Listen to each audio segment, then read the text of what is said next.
जय महाराष्ट्र मित्रांनो, माझं नाव आहे सागर. हा माझा पहिला व्हिडिओ आहे.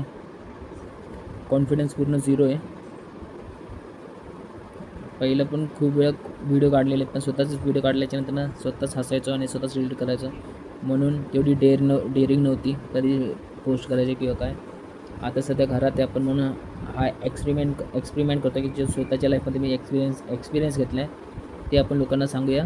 आणि त्या थ्रू जर लोकांना आवडला तर खूप चांगली गोष्ट आहे. जे आपण म्हणजे बघायचं लोकांकडे जे की दुसरे पण कॉन्टेंट क्रिएटर आहे, त्याने की नॉर्मल स्वतःच्या लाईफमध्ये जे काय चाललं आहे तेच त्यांनी दाखवलं आणि त्या थ्रू ते आता चांगले कमावतात आणि बाहेरगावी फिरतात. पण तीच गोष्ट आपण पण करणार आहे. जास्त काही वेगळं काही नाही. आपल्या पण बाहेरगावी फिरायचं आणि पैसा कमवायचे.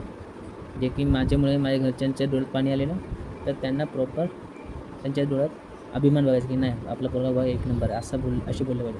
ती गोष्ट करायची आपल्याला.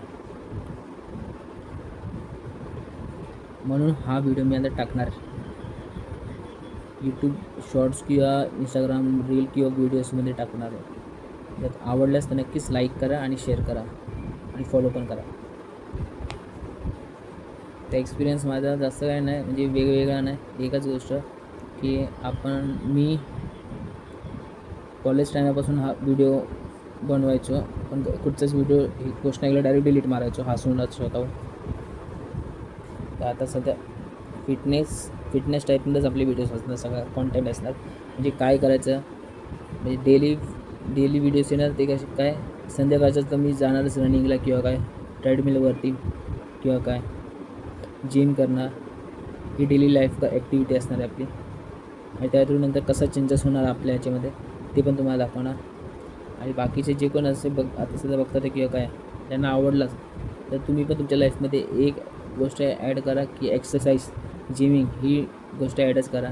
माझे काही मित्र आहेत असे की जिम इन्स्ट्रक्टर, जिम कोच आहे किंवा काय. मी पहिलं पण जिम करायची किंवा पण कसं चालू पण असायची. आणि काही महिन्याआधी मी जिम बंद केलेली. त्याच्यानंतर नुसतं ड्रायव्हिंग, घरात आल्याची झोप आणि काय खाणं पिणं बस. त्याच्यामुळे जो रक्तवाहिनी असते, ब्लड फ्लो असतो heart to brain to heart, असं जो असतो ब्रेनला ऑक्सिजन पाहिजे असतो ब्लड फ्लो थ्रू, तो बंद झाले का क्लॉट जमा झालेला बाहेरचं जास्त खाणं असल्यामुळे. आणि फिजिकल ॲक्टिव्हिटी काही चालू नव्हती, त्याच्यामुळे माझ्या डोक्याला ब्लड क्लॉट झालेला. आणि लहानपणामध्ये एकदा लागलेलं पण होतं डोक्याला त्याच्यामुळे पण तो तेव्हापासून ते अजून कधी त्रास नाही आला. पण कसं तेव्हा मी मध्ये फिजिकल ॲक्टिव्हिटी जास्त असायची, रनिंग असो किंवा काय असो ते ॲक्टिव्हिटी जास्त असायची, म्हणून ते प्रॉपर ब्लड फ्लो व्हायचं. पण आता कसं काही महिन्यापूर्वी मी जिम सगळं बंद केल्यामुळे ब्लड फ्लो थोडासा स्लो झालेला आणि क्लॉट इथं झालेलं जमा.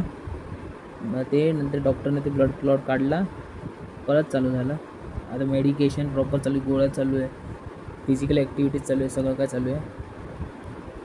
आणि फिजिकल ॲक्टिव्हिटी प्रॉपर पाहिजेलच.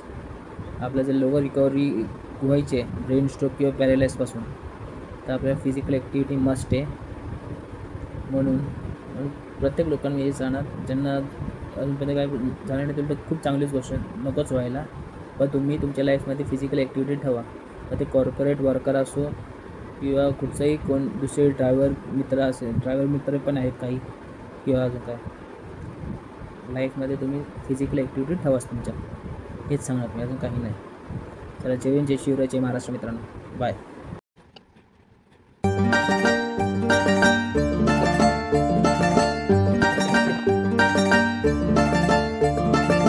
जब से हुआ तेरे नजदीक है, दिल के मोहल्ले में सब ठीक है.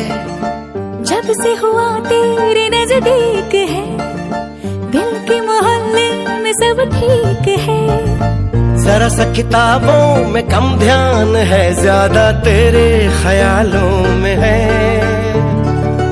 तुझसे जो मिलके मजा है, कहाँ वो गणित के सवालों में है.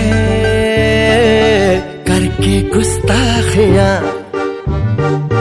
मांगे न माफियां,